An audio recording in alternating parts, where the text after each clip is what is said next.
Welcome back, all dear student. I Vipin Arora. We are going to start polymer chemistry. और polymer के अंदर generally हम लोग क्या क्या चीज़ें स्टडी करने वाले हैं उसके बेसिक से चलते हैं। देखिए स्टार्ट करते हैं। देखो स्टार्ट करते हैं। पॉली एंड मर। पॉलीमर दो वर्ड की कम्बिनेशन से मिलके बना है, पॉली एंड मर। पॉली का मीनिंग होता है मैनी एंड मर का मीनिंग होता है यूनिट। ठीक है, तो हम लोग बोल सकते हैं मैनी यूनिट कंबाइन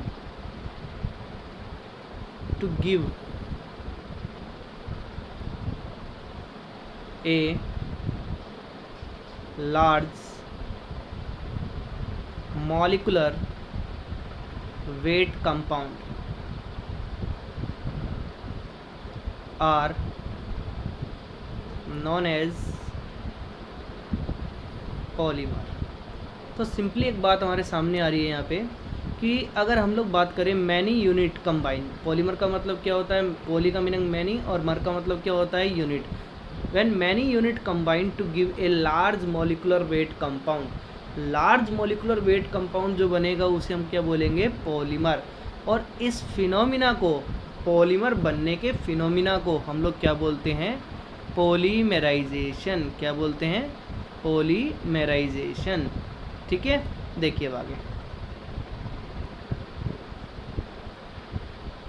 अब मैं एक सिंगल एग्जांपल कंसीडर कर लेता हूँ। देखिए जैसे हमारे पास CH2 डबल बॉन्ड CH2 है। ठीक है, इसके मैंने n मॉलिक्यूल ले लिए, n मतलब मैनी मॉलिक्यूल्स ले लिए हम लोगों ने इसके। ठीक है, और इसमें हम लोग पेरोक्साइड की कंडीशन है, ये पॉलीमराइजेशन की कंडीशन है जो हम लोग आगे सीखेंगे। ठीक है, कंडीशंस यूज़ करते ही रेडिकल्स बनेंगे। क्या बनेंगे, रेडिकल्स। तो फाइनली अभी मुझे सिर्फ पॉलीमर बताना है आपको। CH2 और ये CH2, इसके n मॉलिक्यूल, जैसे ये एक सिंगल मॉलिक्यूल है ना, ये कंटिन्यूसली कंबाइन हो जाए। कैसे, 2 फिर अगेन 2 फिर अगेन 2, इस तरह से। लेकिन रिपीटिंग क्या है, यही दो कार्बन रिपीटेड है ना, तो इसको हम लोग क्या लिख देंगे, n टाइम्स रिपीटेड। क्या लिख देंगे, n टाइम्स रिपीटेड। तो ये जो हमारे पास पॉलीइथीन बना है, क्या बना है, पॉलीइथीन। इथीन से क्या बना है, पॉलीइथीन। तो जो हमारे पास पॉलीइथीन यहाँ पर फॉर्मेशन हुई है, ये हमारे पास पॉलीइथीन जो बना है वो तो हो गया पॉलीमर। और इथीन हम लोगों के पास क्या है, इथीन है मोनोमर। क्या है ये, मोनोमर। अगर एग्जामिनर आपसे कंसल्ट करता है what do you mean bye monomer, तो मोनोमर वो स्मॉलेस्ट यूनिट है जिससे एक पॉलीमर प्रिपेयर होगा। ठीक है, और पॉलीमर क्या है, पॉलीमर है कि मैनी यूनिट्स कंबाइन, और you can say many monomer unit combine to give a large molecular weight compound are known as polymer. And what do you mean by polymerization, polymerization is the phenomena for the formation of polymer. Polymerization क्या है, एक phenomena है जिसके through हम लोग क्या बनाते हैं, पॉलीमर प्रिपेयर करेंगे। देखिए आगे। अब हम लोग बात कर लेते हैं क्लासिफिकेशन किस किस बिहाफ पे हम लोग करेंगे पॉलीमर का।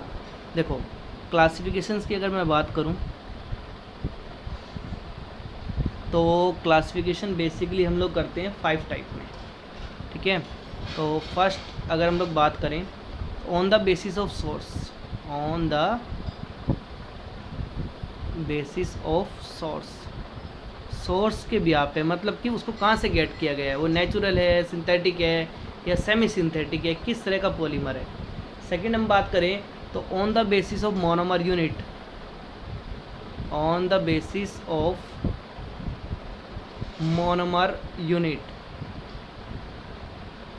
इस बात का मीनिंग है कि जो कंप्लीट पॉलीमर हमने प्रिपेयर किया है उस पॉलीमर में सिंगल टाइप की मोनोमर यूनिट है या डिफरेंट टाइप की मोनोमर यूनिट है, तो उस ब्याह पे हम क्या करते हैं, टाइप ऑफ मोनोमर यूनिट के ब्याह पे उसको सेपरेट आउट करेंगे। थर्ड देखिए on the basis of mechanism और you can say growth, on the basis of mechanism उसको अलग करेंगे। और फोर्थ देखिए, फोर्थ है हमारे पास फोर्सेस ऑफ अट्रैक्शन के ब्याह पे, किस पे, फोर्सेस ऑफ अट्रैक्शन के ब्याह पे। और नेक्स्ट है हम लोगों के पास fifth on the basis of shape, shape के ब्याप पर भी हम पॉलीमर्स को क्या करते हैं, सेपरेट आउट करते हैं। तो ये 5 टाइप्स हैं जिसके बेस पे हम पॉलीमर को सेपरेट आउट करेंगे और उनको क्लासीफाई करेंगे। देखो सबसे पहले हम लोग क्लासिफिकेशन कर रहे हैं on the basis of source. ये जो क्लासिफिकेशन है किसके बेसिस पे है? सोर्स के बेसिस पे। सोर्स के बेसिस पे क्लासिफिकेशन 3 टाइप में होगा, natural polymer, semi synthetic polymer and synthetic polymer. सबसे पहले हम समझते हैं कि इसके बारे में हम लोगों को क्या करना है। नेचुरल जो पॉलीमर होगा ना वो कहाँ मिलेगा? नेचर में मिलेगा। कहाँ मिलेगा? नेचर में। तो those polymer found in nature और you can say plant and animal. These polymer are found in plant and animal. ठीक है, एग्जाम्पल्स की बात करें, प्रोटीन, प्रोटीन अमाइनो एसिड का पॉलीमर है। किसका है? अमीनो एसिड का। सेलुलोज ग्लूकोज का पॉलीमर है। Starch also a glucose polymer. Resin and rubber, मतलब एक नेचुरल रबर होगा। नेचुरल रबर जो होते हैं आइसोप्रीन जिसको हम लोग बोलते हैं, जिसके बारे में हम लोग आगे स्टडी करेंगे नेक्स्ट लेक्चर में। तो ये भी क्या है? एक तरह से natural polymer. Natural polymer mean to say find generally in the nature through plants and animal. Examples की अगर हम लोग बात करें तो एग्जाम्पल्स में आएंगे protein, cellulose and starch etcetera. ठीक है, प्रोटीन जो बना है कंप्लीट एक पॉलीमर बना है, वो किससे बना है? वो अमाइनो एसिड से कम्बिनेशन से। अमाइनो एसिड की बार बार रिपीटेशन से हमारे पास जो कंप्लीट कम्बिनेशन होगी वो क्या होगा? प्रोटीन होगा। सेलुलोज की फॉर्मेशन हुई है किससे? ग्लूकोज की बार बार कम्बिनेशन से। ग्लूकोज की फॉर्मेशन से, या ग्लूकोज एक मोनोमर यूनिट है यहाँ पर, जिसका रिपीटेशन होने से क्या बना हमारे पास? Cellulose. Same as in starch और रेजिन एंड जो रबर की बात करें तो रबर एक नेचुरल पॉलीमर है। आइसोप्रीन इसकी मोनोमर यूनिट होती है जिसके थ्रू हम लोग करेंगे। देखिए अब नेक्स्ट हम लोगों के पास semi synthetic polymer. Semi synthetic नाम से इंडिकेट हो रहा है कि ना तो सिंथेसाइज हो और ना ही नेचर में मिले। तो हम लोग एक बात बोल सकते हैं, those polymer get from the nature and modify in the laboratory.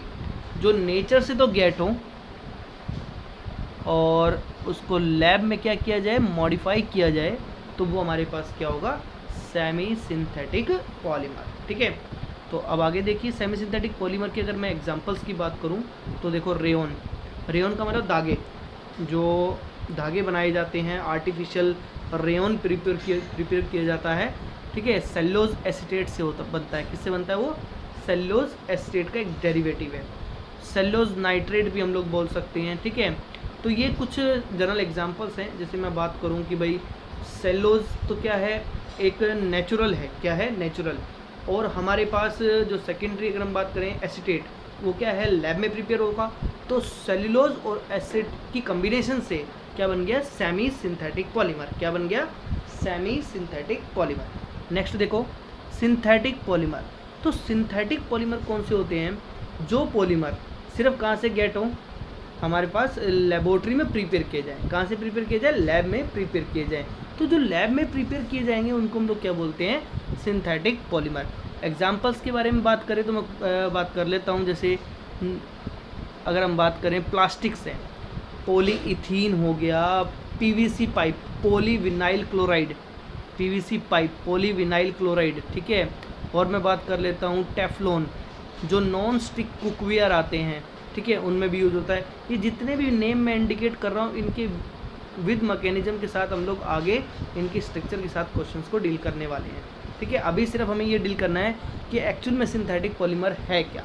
ठीक है, तो मैन मेड होता है ये, मैन मेड एक पॉलीमर है ये, extensively use in daily life as well as in industries. Examples की बात कर रहे हैं तो नाइलॉन एक तरह से नाइलॉन के जो रेशे वगैरह हैं, या सिंथेटिक रबर जितने होते हैं। सिंथेटिक रबर आप देखते हो कि जितने भी इंडस्ट्रियल लेवल पे या कमर्शियल लेवल पे जो चीज़ें यूज हो रही है रबड़ की फॉर्म में, वो हमारे पास क्या होते हैं? सिंथेटिक रबर होते हैं। ठीक है, आगे चलते हैं। देखो नेक्स्ट हमारे पास है कि फर्स्ट क्लासिफिकेशन किया हम लोगों ने किसके ब्याह पे? सोर्स के ब्याह पे। अब नेक्स्ट हम लोग कर रहे हैं किसके ब्याह पे? There are 3 different type based on the structure और you can say shape of the monomer unit.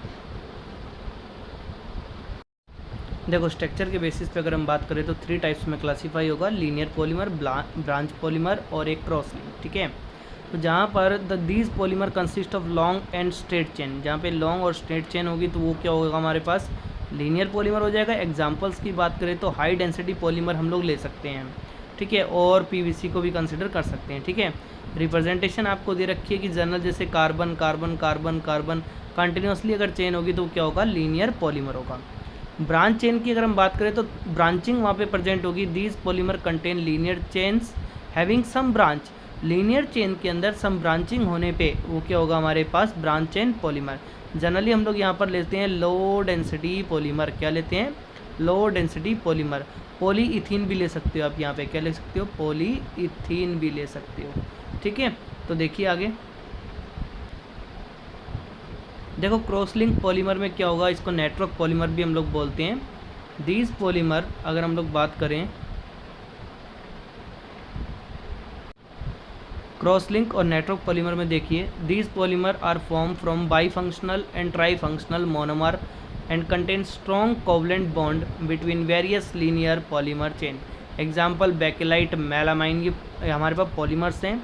जैसे देख लो, अगर हम बात करें, जैसे मान लो कोई भी एक चेन है वो आपस में क्रॉस लिंक हो, क्या हो, क्रॉस लिंकेज में आ जाए। जैसे ये चेन है और अपर कोई चेन है वो आपस में क्रॉस लिंकेज में हो, तो क्रॉस लिंकेज का जो पॉलीमर होगा ना, मतलब एक दूसरे से एक लीनियर चेन अगर कंटिन्यूस चल रही है और वो आपस में क्रॉस लिंक करेंगी तो उस टाइप के पॉलीमर सारे क्या होंगे, क्रॉस लिंक पॉलीमर। जिसमें एग्जांपल्स आपको बताया हुआ है बेकेलाइट एंड मेलामाइन। बेकेलाइट का जनरली यूज होता है आपके जो इलेक्ट्रिकल स्विचेज हैं उसके अंदर, इलेक्ट्रिकल स्विचेस के अंदर। ये सभी मोनोमर यूनिट्स, इनकी क्या क्या, जो बेकेलाइट एक पॉलीमर है उसकी क्या मोनोमर यूनिट होगी, वो सारी चीज़ें ब्रीफ के अंदर आपको नेक्स्ट लेक्चर में बताएंगे। देखो नेक्स्ट हम लोग बात कर रहे हैं on the basis of monomer unit के। तो मोनोमर यूनिट किसी भी पॉलीमर में अगर सेम है तो वो क्या होगा, होमोपॉलीमर होगा। अगर कोई पॉलीमर बन रहा है और उसमें क्या है, डिफरेंट मोनोमर यूनिट यूज हुई हैं तो वो क्या होगा, कोपॉलीमर। तो आप देख सकते हो इसके अंदर काफ़ी सिंपल है, ए polymer consist of identical monomer is called homopolymer. मतलब कि जैसे पॉलीइथीन है तो इस पूरे के पूरे पॉलीमर्स के अंदर कौन सी यूनिट है, इथीन मोनोमर यूनिट है। पीवीसी में कौन सी है, विनाइल क्लोराइड है, कौन सी है, विनाइल। तो पॉलीप्रोपाइलिन में कौन सी है, प्रोपाइलिन है हमारे पास, ठीक है। और नाइलॉन 6 में कौन सी है, कैप्रोलैक्टम, कौन सी है, कैप्रोलैक्टम। तो आप यहाँ से सिंपली एक बात समझो कि भाई यहाँ पर होमोपॉलीमर में जो भी पॉलीमर होगा ना वो सेम मोनोमर यूनिट से मिलके बनेगा। और कोपॉलीमर की अगर हम बात करें, जैसे नाइलॉन 6 है तो यहाँ पर ये दो डिफरेंट, दो या दो से ज़्यादा हो सकती हैं, दो डिफरेंट मोनोमर यूनिट से मिलके बना है। नाइलॉन 6 में क्या है, देखो एक तो होगा हेक्सा मिथाइलिन डाईएमीन और प्लस में एडिपिक एसिड, क्या होगा, एडिपिक एसिड। तो यहाँ पर दो यूनिट है हमारे पास नाइलॉन 6 के अंदर, क्योंकि यहाँ पर ये क्या है, कोपॉलीमर, क्या है ये, कोपॉलीमर। अब आगे हम लोग डिस्कस करेंगे एडिशन और कंडेंसेशन पॉलीमर के बारे में। देखिए तो देखो एडिशन पॉलीमर में क्या होगा, काफ़ी सिंपल प्रोस्पेक्ट है इसका भी। देखिए addition polymer are form from repeated unit of monomer unit having double और ट्रिपल बॉन्ड। एडिशन पॉलीमर में ये बात कंपलसरी होना चाहिए कि डबल बॉन्ड या ट्रिपल बॉन्ड वहाँ पे प्रेजेंट होना चाहिए, क्योंकि यहाँ पर चलता है फ्री रेडिकल मैकेनिज्म, और फ्री रेडिकल मैकेनिज्म के लिए हमारे पास यहाँ पर क्या होना चाहिए, डबल बॉन्ड और ट्रिपल बॉन्ड, और यू कैन से पाई बॉन्ड होना नेसेसरी है, ठीक है। अब देखो polymer form by addition of two different polymer are called copolymer. ये बात अभी हम डील करके आए हैं कि जहाँ टू डिफरेंट पॉलीमर हो जाएंगे वो क्या होगा, कोपॉलीमर होगा, और जहाँ पर सेम हो जाएंगे वो क्या होगा, होमोपॉलीमर। जैसे ये हमारे पास एक इथीन है, CH2 डबल बॉन्ड CH2, क्या है हमारे पास, इथीन। अब इसका एन टाइम्स अगर हम रिपीटेशन करते हैं तो हमारे पास क्या मिलेगा, पॉलीइथीन। पॉलीइथीन मिला ना, वो किससे मिला, सेम यूनिट की रिपीटेशन से मिला, तो ये क्या होगा, होमोपॉलीमर। इस वाले केस में डबल बॉन्ड प्रेजेंट है, इसलिए हम इसको क्या बोल रहे हैं, एडिशन पॉलीमर। क्या बोल रहे हैं, एडिशन। एडिशन पॉलीमर काफ़ी हैं, उनके एग्जांपल्स वगैरह हमें डील करने हैं, देखते जाओ। देखो नेक्स्ट हमारे पास क्या है यहाँ पर, the polymer made by addition polymerization from two different monomer are termed as copolymer.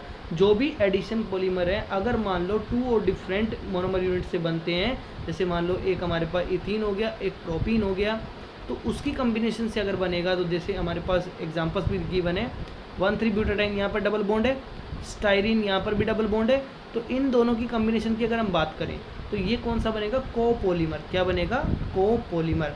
Mechanism हम लोग बताएंगे किस तरह से ये पॉलीमर्स बनते हैं। देखिए, अभी हम लोग इस लेक्चर में सिर्फ क्लासिफिकेशंस कर रहे हैं, एडिशंस वगैरह के बारे में हम लोग डिटेल में डिस्कस करेंगे।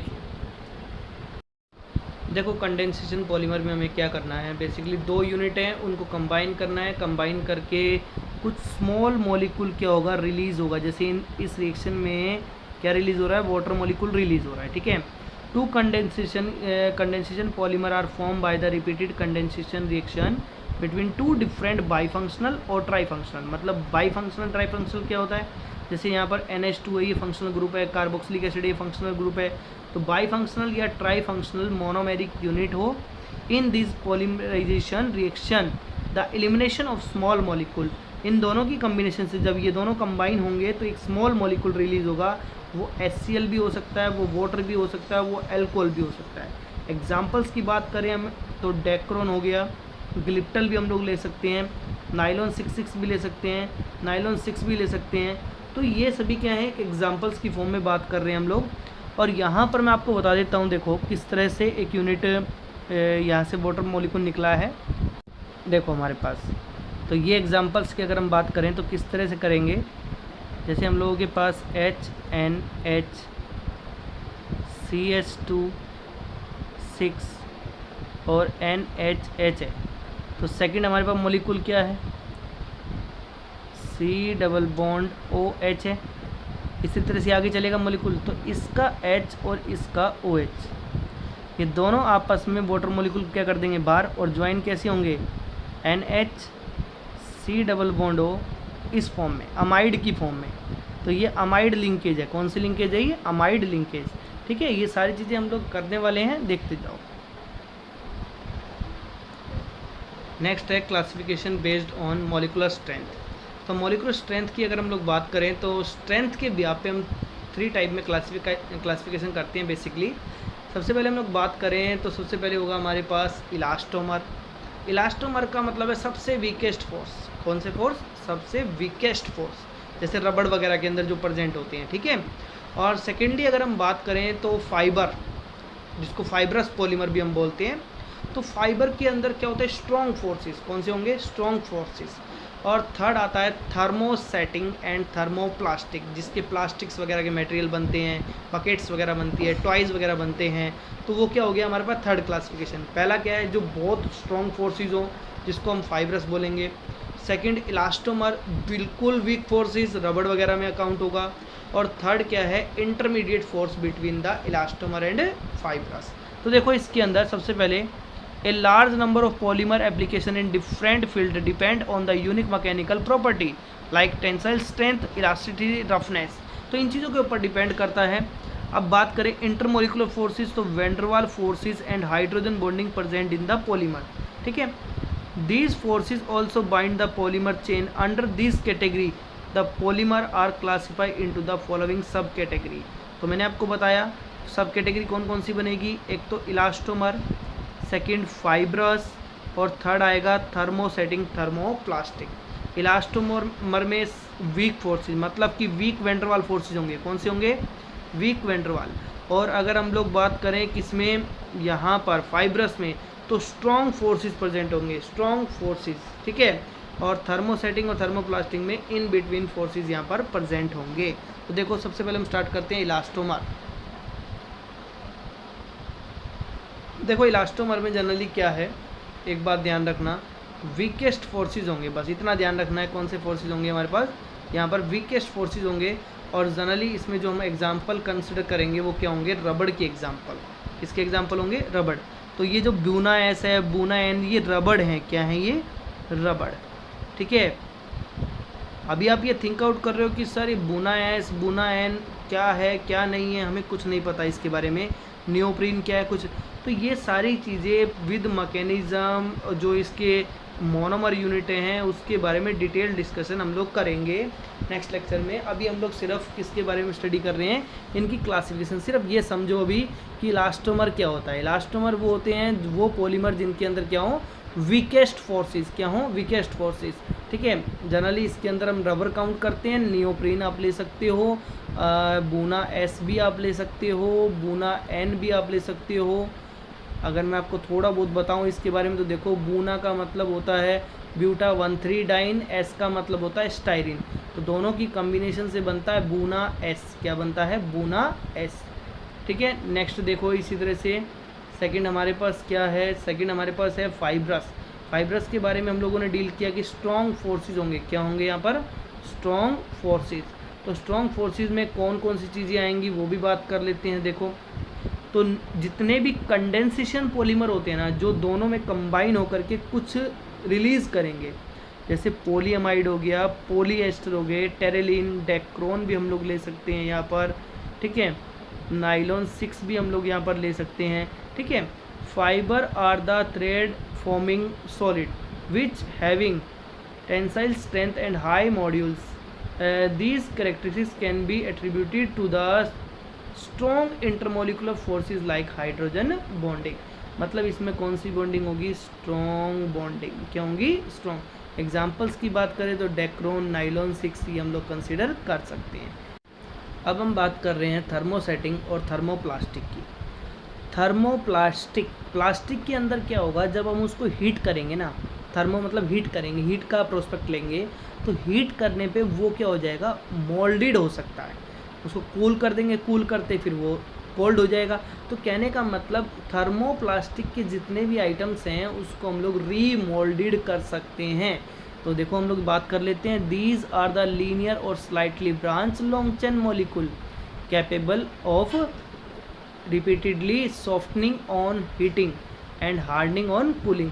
जैसे किसी मेटल को हम हीट करेंगे तो हीट करने पे उसको हम थोड़ा सा शेप चेंज कर सकते हैं, और कूल करेंगे तो वो हार्ड हो जाएगा। ऐसे पॉलीमर्स को जनरली हम क्या बोलते हैं, थर्मोप्लास्टिक पॉलीमर। इसमें जनरली लीनियर होगा और लिटिल बिट क्या होंगी, ब्रांचिंग होगी, ठीक है।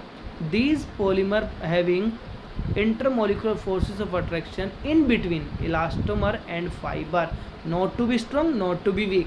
सम एग्जाम्पल्स आपको गिवन है, पॉलीइथीन, पॉलीस्टायरीन, पॉलीविनाइल्स क्लोराइड भी हम बोल सकते हो, या पॉलीविनाइल भी हम लोग बोल सकते हैं। This is the polymer of PVC, polyvinyl chloride. क्या होगा, पॉलीविनाइल क्लोराइड। देखिए आगे नेक्स्ट हम लोगों के पास थर्मोसेटिंग एंड थर्मोप्लास्टिक। थर्मोप्लास्टिक हो चुका है, थर्मोसेटिंग के बारे में बात करेंगे। थर्मोसेटिंग, सेटिंग का मतलब कि भाई जैसे कोई भी एक पॉलीमर बन गया, वो एक तरह से सेट हो जाता है। अगर आप उसको हीट करोगे ना, तो हीट करने पर वो रीमोल्डेड नहीं होगा। क्या नहीं होगा, रीमोल्डेड। और जनरली इसके अंदर क्या होती है, ब्रांचिंग या फिर हाईली ब्रांच बोल सकते हैं, और क्रॉस लिंक होगा।